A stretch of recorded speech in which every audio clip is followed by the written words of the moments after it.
Today I wanted to talk about relationships, reparative relationships, and the importance of that for desistance in offending has long been established. But what I think we failed to really address in the corrections manualised programs is the early disruption of relationships and the way that children's brains developed, where their earliest relationship is marked by trauma in the mother, and as a result of this, she's unavailable to attend to the needs of the child. This is one example. Another example is sexual abuse of children by a caregiver, the forced removal of children from their parents, the death of a parent, the absence of a parent emotionally due to sedation, lots of different ways in which the brain waves, the neural pathways of that child tend to be driven by cortisol. So there's stress pathways associated with intimacy. And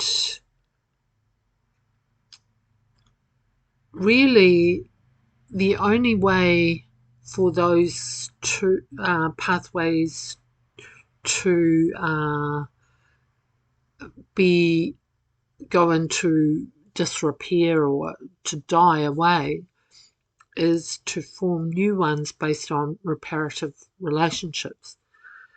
But if we think about the criminal justice system and the way that offenders are treated,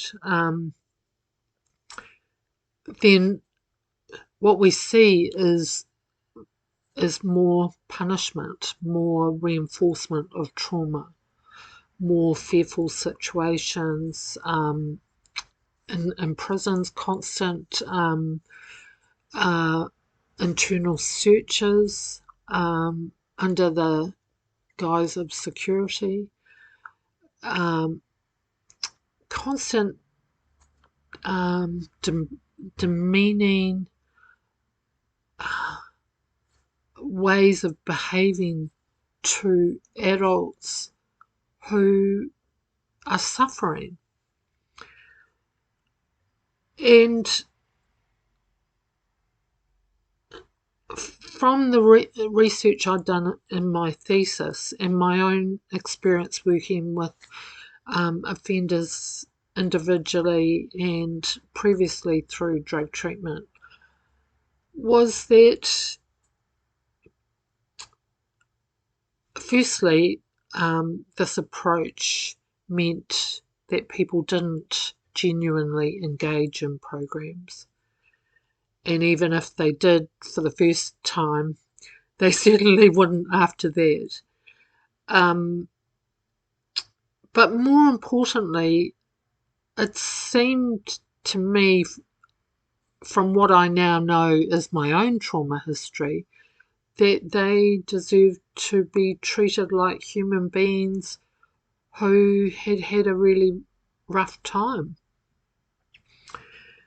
And what I noticed from that approach was that they did engage, and secondly, that within themselves they had a capacity to recover.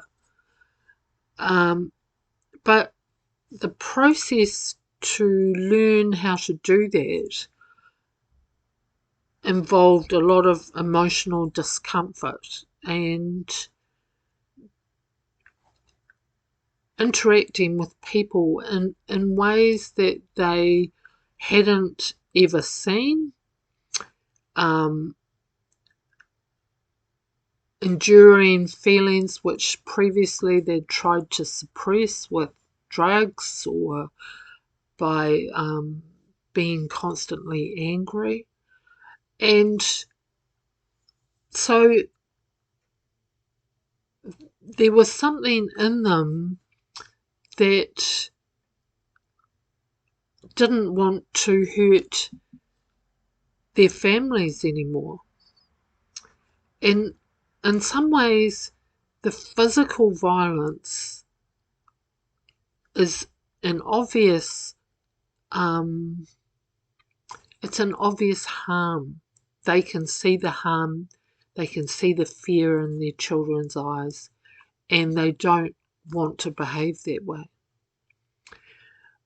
Where it's trickier is with emotional harm, and probably many people in the population have suffered some form of emotional neglect simply because of the parenting practices which were encouraged by the medical profession at that time, that babies were not to be picked up before 4 hours. If they cried, you weren't to pick them up, you were to leave them to cry themselves to sleep. Not realizing that in doing that, the baby is experiencing terror, that they're alone, they have a need, and it's not being met. And the baby's brain has been flooded with cortisol. Now, this information comes from listening to a discussion today between Diane Poole Heller and Dr. Gabor Mate. I may not have got Diane's name quite right, but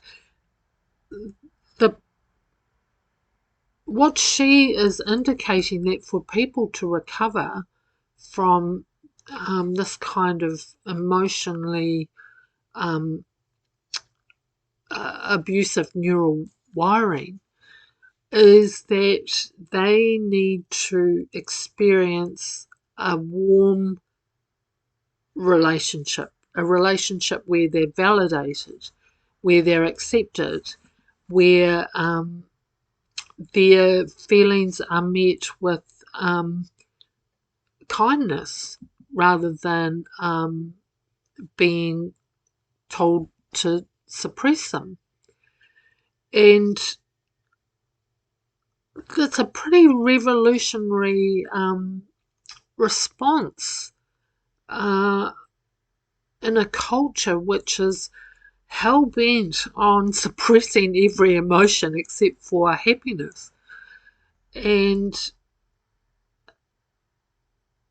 it's maybe timely that we connect these dots about how we interact with people. Certainly my experience in the mental health system, when my own early trauma got activated, was that my experiences were diminished. The psychiatrist was only interested in medicating me and in giving me a label that she wanted me to believe would be a lifetime label. And indeed, from the cultural point of view, it seems that that's what we want to retain that way of seeing people who experience mental distress as other than us. But I have come to see that the psychosis that I experienced was the suppression of the emotions that, as a newborn baby, freaked my mother out and caused her to become violent and behave narcissistically towards me during my childhood. Now, there isn't research on this, but from my experience, it makes sense that early childhood experience doesn't live in our prefrontal cortex, because that wasn't developed when we were babies and young children. And so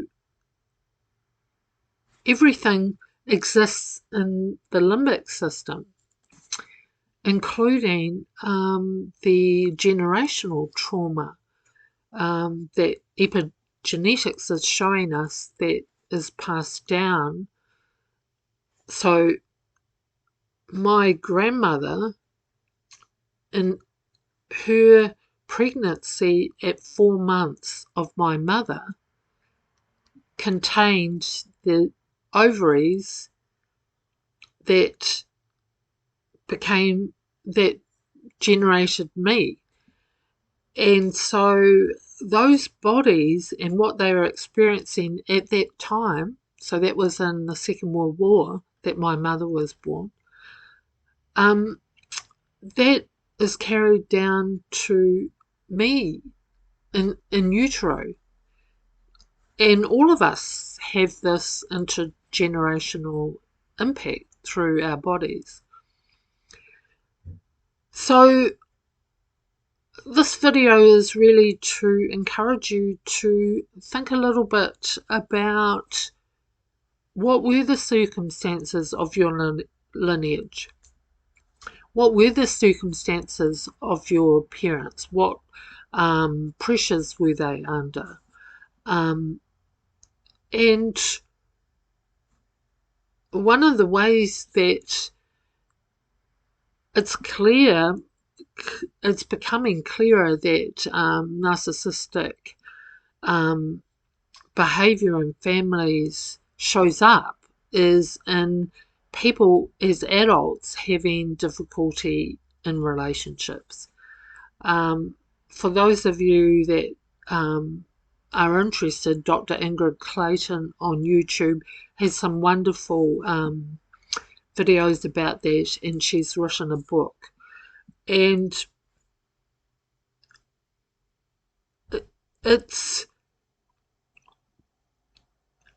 knowledge is power.